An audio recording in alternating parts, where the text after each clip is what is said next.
ওম শান্তি। 24শে ফেব্রুয়ারি 2025 প্রাতঃমূল্যে বাপদাদা মধুবান। মিষ্টি বাচ্চারা, এই আধ্যাত্মিক হসপিটাল তোমাদেরকে অর্ধকল্পের জন্য এবার হেলদি করে বানাতে চলেছে। তোমরা এখানে দেহি অভিমানী হয়ে বসো।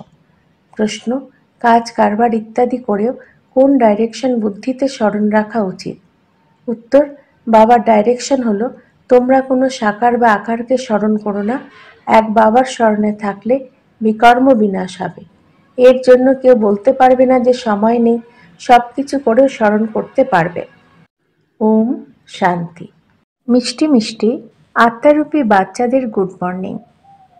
গুড মর্নিং করে নিয়ে বাচ্চাদের বলা হয়, বাবাকে স্মরণ করো। ডাকে, ও হে পতিত পাবন, এসে পবিত্র করে তোলো। তাই সর্বপ্রথমেই বাবা বলেন, আত্মাদের পিতাকে স্মরণ করো। আত্মাদের পিতা তো সকলেরই এক।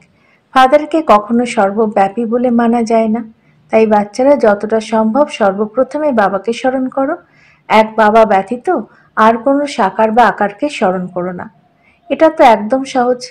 মানুষ বলে আমি বিজি থাকি, অবসর নেই, কিন্তু এক্ষেত্রে তো অবসর সবসময় থাকে। বাবা যুক্তি হিসেবে বলেন, তোমরা এটাও জানো যে বাবাকে স্মরণ করলেই আমাদের পাপ ভস্মীভূত হবে। কাজ কারবার ইত্যাদি করাতে কোনো নিষেধ নেই। সেই সব কিছু করেও শুধুমাত্র বাবাকে স্মরণ করলে বিকর্ম বিনাশ হবে। এটা তো বোঝো, আমরা হলাম পতিত। সাধু সন্ত ঋষিমুনি ইত্যাদি সকলে সাধনা করে। সাধনা করাই হয় ভগবানের সাথে মিলিত হওয়ার জন্য। সেই জন্য যতক্ষণ পর্যন্ত না ওনার সাথে পরিচয় হবে, ততক্ষণ মিলিত হওয়া যায় না। তোমরা জানো যে বাবার পরিচয় দুনিয়ার কারোর কাছে নেই। দেহের পরিচয় তো সবার আছে। বড় জিনিসের পরিচয় শীঘ্র হয়ে যায়।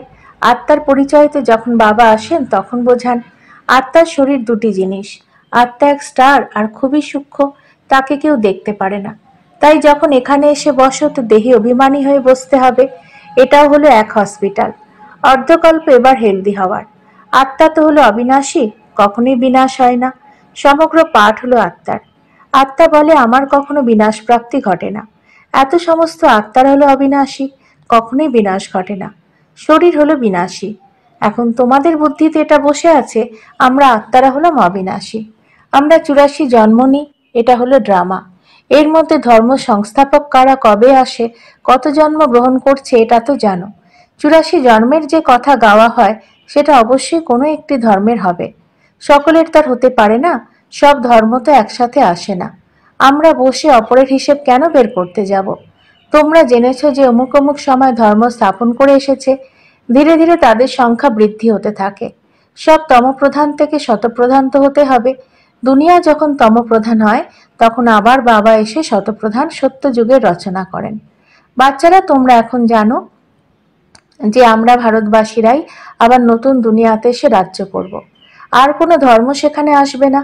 বাচ্চারা, তোমাদের মধ্যেও যারা উচ্চপদ প্রাপ্ত করতে চায়, তারা বেশি স্মরণে থাকার পুরুষার্থ করে। আর সচরাচর লেখেও যে বাবা আমি এতটা সময় স্মরণে থাকি। কেউ তো আবার সম্পূর্ণ সমাচার লজ্জায় পড়ে দেয় না, মনে করে বাবা কি বলবেন। কিন্তু জানতে তো পারা যায়। স্কুলেও টিচার স্টুডেন্টকে বলে যে যদি তুমি না পড়ো তো ফেল করবে। লৌকিক মা বাবাও বাচ্চার পড়াশোনা দেখে বুঝতে পেরে যায় এটা অনেক বড় স্কুল, কিন্তু এখানে নম্বর অনুসারে বসানো যায় না। তবে বুদ্ধি দিয়ে বুঝতে পারা যায় এটা হলো অনেক বড় স্কুল। এখানে নম্বর অনুযায়ী বসানো হয় না, বুদ্ধি দিয়ে বুঝতে পারা যায় নম্বর অনুযায়ী হয়ে থাকে। বাবা এখন ভালো ভালো বাচ্চাদের কোথাও পাঠিয়ে থাকেন। তারা চলে গেলে তখন অন্যরা লিখতে থাকে আমাদের মহারথী চাই। তো অবশ্যই মনে করে যে তারা হলো আমাদের থেকে বেশি বিশেষত্ব সম্পন্ন নামি দামি। নম্বর অনুযায়ী তো হয়ে থাকে। প্রদর্শনী তো হরেক রকমের মানুষ আসে, তাই গাইডসও দাঁড়িয়ে থাকা উচিত নিরীক্ষণ করার জন্য। যে রিসিভ করে সে তো জানে ইনি কোন প্রকারের মানুষ, তো তাকে আবার ইশারা করা চাই যে একে তুমি বোঝাও। তুমি বুঝতে পারো first grade, second grade, third grade সব আছে। ওখানে তো সকলকে সার্ভিস করতে হবে। কেউ বড় মাপের মানুষ থাকলে অবশ্যই তাকে সকলেই খাতির করে, এটা হলো কায়দা। বাবা অথবা টিচার ক্লাসে বাচ্চাদের মহিমা করে, এটা হলো সবচেয়ে বড় খাতির করা। নাম বের হয় যে বাচ্চাদের, তাদের মহিমা বা খাতির করা হয়। ইনি হলেন অমুক ধনবান, রিলিজিয়াস মাইন্ডেড, এটাও তো খাতির করা হলো। তোমরা এখন এটা জানো যে উচ্চতমেরও উচ্চ হলেন ভগবান। বলা হয় তিনি হলেন উচ্চতমের চেয়ে উচ্চ, কিন্তু আবার তার বায়োগ্রাফি বলতে বলো তো বলে দেবে তিনি সর্বব্যাপী। ব্যাস একদম নিচু করে দেয়। তোমরা এখন বুঝতে পারো সবার থেকে উচ্চতমেরও উচ্চ হলেন ভগবান। তিনি হলেন মূল বতনবাসী। সূক্ষ্ম বতনে আছেন দেবতারা, এখানে থাকে মানুষ। তাই দাঁড়ালো যে উচ্চতমের চেয়ে উচ্চ ভগবান হলেন নিরাকার। তোমরা এখন জানো আমরা যে হিরে তুল্য ছিলাম তারাই আবার করিতুল্য হয়ে পড়েছি। আবার ভগবানকে নিজেদের চেয়েও বেশি নিচে নামিয়ে নিয়ে গিয়েছি। চিনতেই পারে না। তোমাদের অর্থাৎ ভারতবাসীদের পরিচয় প্রাপ্তি ঘটে, আবার পরিচয় হ্রাস হয়ে যায়। তোমরা এখন বাবার পরিচয় সকলকেই দিতে থাকো। বাবার পরিচয় অনেকের প্রাপ্ত হবে। তোমাদের মুখ্য চিত্র হলো এই ত্রিমূর্তি, গোলক, কল্পবৃক্ষ। এইসবের মধ্যে দিয়ে কত আলো প্রকট হয়। এটা তো যে কেউ বলবে এই লক্ষ্মীনারায়ণ সত্যযুগের মালিক ছিলেন। আচ্ছা, সত্যযুগের পূর্বে কি ছিল এটাও তোমরা এখন জানো। এখন হলো কলিযুগের শেষ, আর হলেই প্রজার ও প্রজার উপর রাজ্য। এখন তো রাজত্ব নেই, কত পার্থক্য। সত্যযুগের প্রথমে রাজারা ছিল, আর এখন কলিযুগেও রাজারা আছে।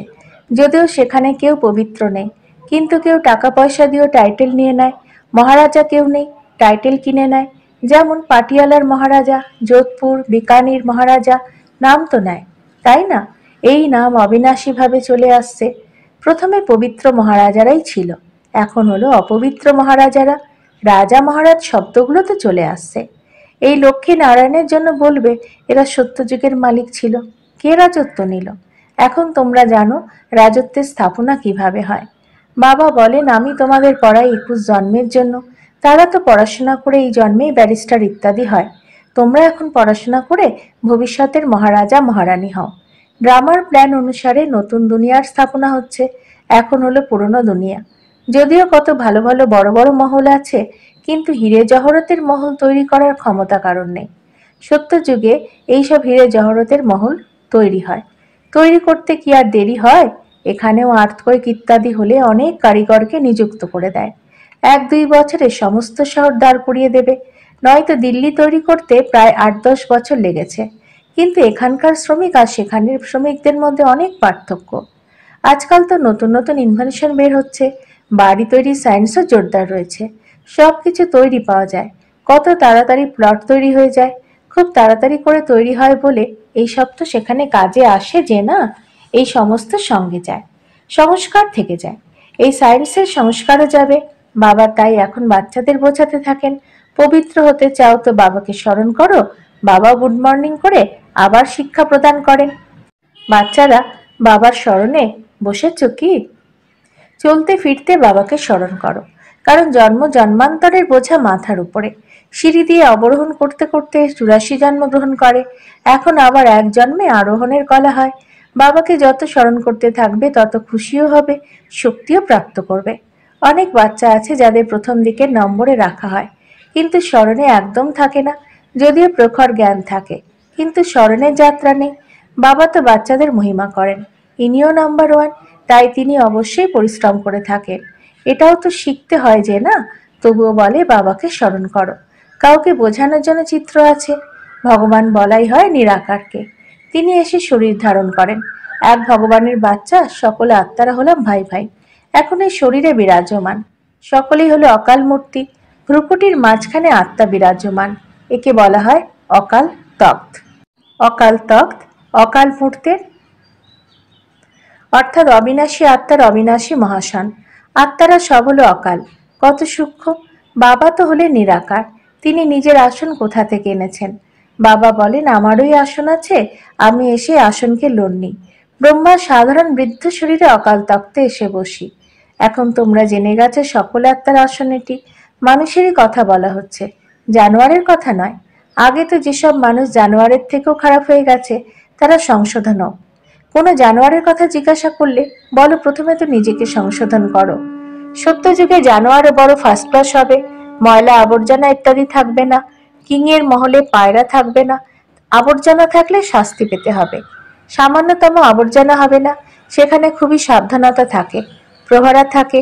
কখনো কোনো জানোয়ার ইত্যাদি ভেতরে যেন না ঢোকে। খুবই পরিচ্ছন্নতা থাকে। লক্ষ্মী নারায়ণের মন্দিরেও কত পরিচ্ছন্নতা থাকে। শঙ্কর পার্বতীর মন্দিরে পায়রা দেখানো হয়, তো অবশ্যই মন্দিরকে অপরিচ্ছন্ন করে। শাস্ত্রে তো অনেক কথার কথা লিখে দেয়। এখন বাবা বাচ্চাদের বোঝান তার মধ্যে থেকেও খুব কমই ধারণা করতে পারে। বাকিরা তো কিছুই বোঝে না। বাবা বাচ্চাদের কত ভালোবেসে বোঝান, বাচ্চারা খুবই মধুর হও, মুখ থেকে সর্বদা রত্ন নির্গত করতে থাকো। তোমরা হলে রূপ বসন্ত, তোমাদের মুখ থেকে পাথর নির্গত হওয়া উচিত নয়। আত্মারই মহিমা হয়ে থাকে। আত্মা বলে আমি হলাম প্রেসিডেন্ট, আমি অমুক, আমার শরীরের নাম হলো এই। আচ্ছা, আত্মারা কার বাচ্চা? এক পরমাত্মার। তাই অবশ্যই ওনার থেকে উত্তরাধিকার প্রাপ্ত হয়। তিনি আবার সর্বব্যাপী কিভাবে হতে পারেন? তোমরা মনে করো আমিও আগে কিছু জানতাম না, এখন বুদ্ধি কত খুলেছে। তোমরা যে কোনো মন্দিরে গেলে বুঝতে পারবে এই সব চিত্র হলো মিথ্যা। 10 হাতের হাতির সুর আছে এমন কোনো চিত্র হতে পারে কি? এইসব হলো ভক্তি মার্গের সামগ্রী। বাস্তবে ভক্তি হওয়া উচিত শিব বাবার, যিনি সকলের সদ্গতিদাতা। তোমাদের বুদ্ধিতে আছে এই লক্ষ্মীনারায়ণ 84 জন্ম নেয়, আবার উচ্চতমেরও উচ্চ বাবা এসে সকলকে সদ্গতি দেন। ওনার থেকে বড় কেউ হয় না। এই জ্ঞানের কথা তোমাদের মধ্যেও নম্বর অনুযায়ী ধারণ করতে পারে। ধারণা না করতে পারলে এছাড়া কোনো কাজে রইল? কেউ তো অন্ধের লাঠি হওয়ার পরিবর্তে অন্ধ হয়ে যায়। যে গরু দুধ দেয় না তাকে গোয়ালে বেঁধে রাখা হয়, এক্ষেত্রেও তাই। জ্ঞানের দুধ দিতে পারে না। অনেকে আছে যারা কোনো পুরুষার্থ করে না, বোঝে না যে আমি কিছু হলেও কারোর কল্যাণ করতে পারি। নিজের ভাগ্যেরই খেয়াল থাকে না। ব্যাস যেটুকু পেয়েছে সেটাই ভালো। তাই বাবা বলেন এর ভাগ্যে নেই। নিজের সদ্গতি করার পুরুষার্থ করা উচিত। দেহে অভিমানী হতে হবে। বাবা কত উচ্চতমের চেয়ে উচ্চ, আর আসেন দেখো কিভাবে, পতিত দুনিয়াতে পতিত শরীরে। ওনাকে ডাকাই হয় পতিত দুনিয়ায়। রাবণ যখন দুঃখ দেয় তো একদমই ভ্রষ্ট অর্থাৎ বিনষ্ট করে দেয়, তখন বাবা এসে শ্রেষ্ঠ করে তোলেন। যারা ভালো পুরুষার্থ করে তারা রাজা রানী হয়ে যায়, আর যে পুরুষার্থ করে না সে গরিব হয়ে যায়। ভাগ্যে না থাকলে পরিকল্পনা করতে পারে না। কেউ তো খুব ভালো ভাগ্য তৈরি করে নেয়। প্রত্যেকে নিজেকে দেখতে পারে যে আমি কি সার্ভিস করছি। আচ্ছা, মিষ্টি মিষ্টি হারানিধি বাচ্চাদের প্রতি মাতা পিতা বাপদাদার স্মরণে স্নেহ সুমন আর সুপ্রভাত। আত্মাদের পিতা তার আত্মারূপী বাচ্চাদেরকে জানাচ্ছেন নমস্কার। আমাদেরও বাপদাদাকে ধন্যবাদ, নমস্কার। ধারণার জন্য মুখ্য সার: 1. রূপ বসন্তই মুখ থেকে সর্বদা রত্ন নির্গত করতে হবে, খুব মধুর হতে হবে, কখনো পাথর অর্থাৎ কটু বচন বের করতে নেই। 2. জ্ঞান আর যোগে তীক্ষ্ণ হয়ে নিজের আর অপরের কল্যাণ করতে হবে, নিজের উচ্চ ভাগ্য তৈরি করার জন্য পুরুষার্থ করতে হবে, অন্ধের লাঠি হয়ে উঠতে হবে। বরদান: সন্তুষ্টতা দ্বারা সকলের প্রশংসা প্রাপ্তকারী সদা প্রসন্ন চিত্ত ভব। সন্তুষ্টতার লক্ষণ প্রত্যক্ষরূপে প্রসন্নতা দেখা যাবে, আর যারা সদা সন্তুষ্ট বা প্রসন্ন থাকে প্রত্যেকে তার প্রশংসা অবশ্যই করে। তো প্রশংসা প্রসন্নতার দ্বারাই প্রাপ্ত করতে পারো। এই জন্য সদা সন্তুষ্ট আর প্রসন্ন থাকার বিশেষ বরদান নিজেও নাও, অন্যদেরকেও দাও। কেননা এই যজ্ঞের অন্তিম আহুতি হলো সকল ব্রাহ্মণের সদা প্রসন্নতা। যখন সবাই সদা প্রসন্ন থাকবে তখন প্রত্যক্ষতার আওয়াজ ছড়িয়ে পড়বে, তখন বিজয়ের ধ্বজা উড়বে। স্লোগান: ডায়মন্ড হয়ে ডায়মন্ড হওয়ার মেসেজ দেওয়াই হলো ডায়মন্ড জুবিলি পালন করা। অব্যক্ত ইশারা: একান্ত প্রিয় হও, একতার একাগ্রতাকে ধারণ করো। একান্তবাসী হওয়া অর্থাৎ চারিদিকের ভাইব্রেশন থেকে দূরে চলে যাওয়া। এমনও অনেকে আছে যাদের একান্তে থাকা পছন্দ নয়, সংগঠনে থাকা, হাসাহাসি করা, কথা বলা বেশি পছন্দ করে, কিন্তু এটা হলো বহির্মুখী হওয়া। এখন নিজেকে একান্তবাসী বানাও, অর্থাৎ সকল আকর্ষণের ভাইব্রেশন থেকে অন্তর্মুখী হও। এখন সময় এমন আসছে এই অভ্যাসই কাজে আসবে। যদি বাইরের আকর্ষণে বশীভূত আর অভ্যাস থাকে তাহলে সময় অনুসারে ধোঁকা দিয়ে দেবে। ওম শান্তি।